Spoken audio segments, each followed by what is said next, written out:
Assalamu alaikum students. I am here for your guideline from the staff of American Islamic School. Our subject is English Literature, New Oxford Modern English for 7th class. Today our lesson is about unit number 5, Amir's Cafe, page number 58. Page number 58, let's open your page. Unit number 5, Amir's Cafe. Amir ka cafe. Words to know. After the whole reading of this chapter, you can easily understand these words. These are very important. Let's start. This is a short story with an unfortunate kick in the tail.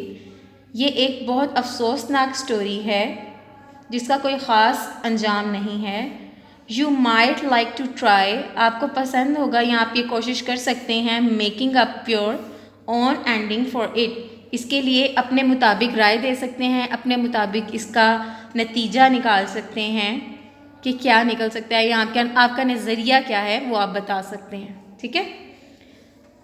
The plot of land stood adjacent to the park. ज़मीन का एक कित्ता या एक हिस्सा मौजूद था एक पार्क के साथ. ज़मीन का एक हिस्सा पार्क के साथ मौजूद था. Nobody had thought of developing for the site. और कोई उसकी बेहतरी के या उसकी तरक्की के बारे में नहीं सोचता था या सोचता है. Because everyone had assumed, क्योंकि हर एक ने सोच रखा है, it was a part of the park, कि ये भी इस पार्क का ही हिस्सा है. A building had once stood. यहाँ पे पहले एक बिल्डिंग मौजूद हुआ करती थी, एक इमारत थी. On the plot, इस प्लॉट में या इस ज़मीन के हिस्से में एक पहले इमारत हुआ करती थी. बट नाउ, लेकिन अब there was only a heap of rubble. लेकिन अब यहाँ सिर्फ मलबे का ढेर है. 3 or 4 walls still remained. और 3 से 4 दीवारें बाकी रह गई हैं. Outlining where rooms had once been. और पहले यहाँ पर कमरे भी मौजूद थे. But it would only be a matter of time. लेकिन ये उस वक्त की बात है. Before these two crumble and joined the large heap of debris on the ground. उस वक्त की बात है कि वो ज़मीन पर जो ढेर था मलबे का बन गया था और वहाँ पे वो जितनी भी इमारतें थीं, वो इमारत थी बनी हुई, उसके अंदर जो भी कमरे थे ये सारी उसकी, यानी कि वहाँ पे ख़तरा था क्योंकि वो सारी टूट के मलबे का ढेर बन चुकी थी, वहाँ सारी टूट फूट हो गई थी. तो इसको इस तरीके से ट्रांसलेट करेंगे. मगर ये उस वक्त की बात थी कि ये भी टूट फूट जाती और ज़मीन पर मलबे के बड़े बड़े ढेरों का हिस्सा बन जाती. ठीक है. नेक्स्ट.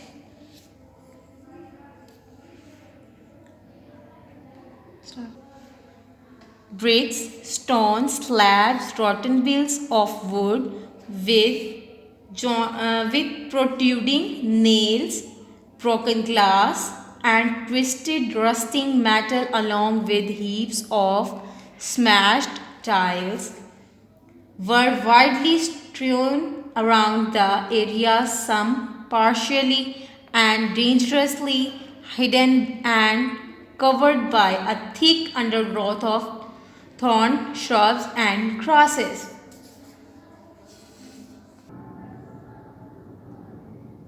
ईंटें, पत्थर, सिल्लें, बाहर को निकले हुए कीलों वाली यानी लकड़ी के गले सड़े टुकड़े जो होते हैं, जितने भी यानी कि हिस्सा था वहाँ पे सारी डिस्ट्रक्शन थी. सारी डिस्ट्रक्शन की वजह से यानी सारी टूट फूट की चीज़ें थीं. वहाँ पे पत्थर थे, उसके अलावा टूटी हुई टाइल्स थीं और ये सारी चीज़ें जो टूटी हुई थी ना, वो सारी मलबे का ढेर बनी हुई थी और ढेरों के साथ सारे हिस्से में दूर तक ना फैले हुई थी.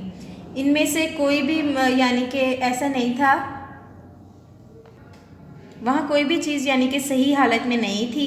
बाज़ तो जुज़वी तौर पर, यानी कि जुज़वी तौर कहते हैं पार्शली, पार्ट्स में, और ख़तरनाक तौर पर ना कांटे और दार झाड़ियाँ और घासों की घनी जो सी घना होना यानी कि वो बहुत ज़्यादा घास वहाँ उग चुकी थी, वहाँ पे बेलें जो थी वो बहुत ज़्यादा फैल चुकी थी। श्रब्स कहते हैं बेलों को और ग्रास कहते हैं उसको घास को। तो अंडर ग्रोथ हो गई थी कि वो बहुत ज़्यादा फैल चुकी थी और उन्होंने उस जगह को कवर कर लिया था। A large mulberry trees stood in what was at one time the front garden of the house. वहाँ पे एक शहतूत का बहुत बड़ा दरख्त था उसी जगह पर जहाँ पर एक घर हुआ करता था। Was at one time एक वक्त में the front garden of the house जो कि जो घर है वहाँ पे बाग हुआ करता था। घर के बाहर वाले बाग में एक शहतूत का दरख्त हुआ करता था, लेकिन अब वहाँ दरख्त तो मौजूद है पर गार्डन नहीं रहा। ठीक है, उनके कहने का मतलब ये है a large mulberry tree stood in what, वहाँ पर एक लार्ज मलबरी ट्री है जहाँ पर घर के बाहर का बाग हुआ करता था। But this too had now been swallowed up and enveloped by creepers, shrouding it and stifling its growth. But this too यानी कि अब वो कह रहे हैं कि अब इसकी हालत भी बहुत ज़्यादा ख़राब हो चुकी है, वहाँ पे बेलें बहुत ज़्यादा फैल चुकी हैं और उसके अलावा बेलों के फैलने की वजह से उसके नीचे सारा मलबा वगैरह या सारा कुछ दब चुका है और इसी वजह से ना उसने इनको ढांप रखा है इन सारी जगहों को। द ओवरराइप मलबरीज, पके हुए शहतूत, अनपिक्ड, मलबरी कहते हैं शहतूत को, अनपिक्ड एंड अनटेस्टेड, उनको ना तो कोई तोड़ने आता है ना ही उनको कोई खाता है। सेव बाय द बर्ड्स, यहाँ तक कि कोई परिंदा ही नहीं आता, परिंदा भी नहीं आता। Had fallen and rotten on the ground, और वो गिर जाती हैं वहाँ पे और ख़राब हो जाती हैं। ब्लोचिंग यानी दाग पड़ जाते हैं। इननुमेरेबल सरफेसेस विद ड्राइड, और वो वहाँ पड़ी पड़े वो दाग सूख जाते हैं। रेड स्मेयर्स, और वहाँ पे लाल रंग के निशान रह जाते हैं, क्योंकि शहतूत जब पक जाता है, ब्लैक वाला शहतूत जब पक जाता है तो अंदर से उसका कलर रेड होता है, बाहर से वो ब्लैक होता है, तो इस वजह से उसके गिरने से रेड निशान आ जाते हैं। देयर वॉज अ टाइम, ये वक्त था, व्हेन द बॉयज़, यहाँ उस वक्त पहले यानी कि पहले के वक्त की बात कर रहे हैं जब वो बहुत अच्छी सी बिल्डिंग थी या घर था। व्हेन द बॉयज़, वहाँ पे लड़के, उस वक्त लड़के ऑफ द नेबरहुड, हमसायों के या आसपास के, हैड क्लाइंब, उस पर चढ़ा करते थे, the branches of the mulberry, mulberry यानी शहतूत की शाखों पर, एंड डिलाइटेड, और खुश हुआ करते थे, इन पिकिंग एंड सेवरिंग द सोर फ्रूट, उसको पकड़ने में, उसको तोड़ के फेंकने में, खाने में, इकट्ठा करने, जमा करने में ना उस फ्रूट को, क्योंकि वो कच्चा पका होता है, वो कच्चा पका खा के भी खुश हुआ करते थे और वो उस फ्रूट को इंजॉय किया करते थे पहले जब होते थे। अब तो वो मलबा बन चुका है, टूट चुका है सब कुछ, तो वहाँ पे कहते हैं कि अब जो परिंदे होते हैं वो भी अच्छी जगह पे जाते हैं। वो कहते हैं यहाँ तक कि इतनी बुरी हालत है इस जगह की कि परिंदे भी यहाँ आना पसंद नहीं करते, वो भी नहीं खाते।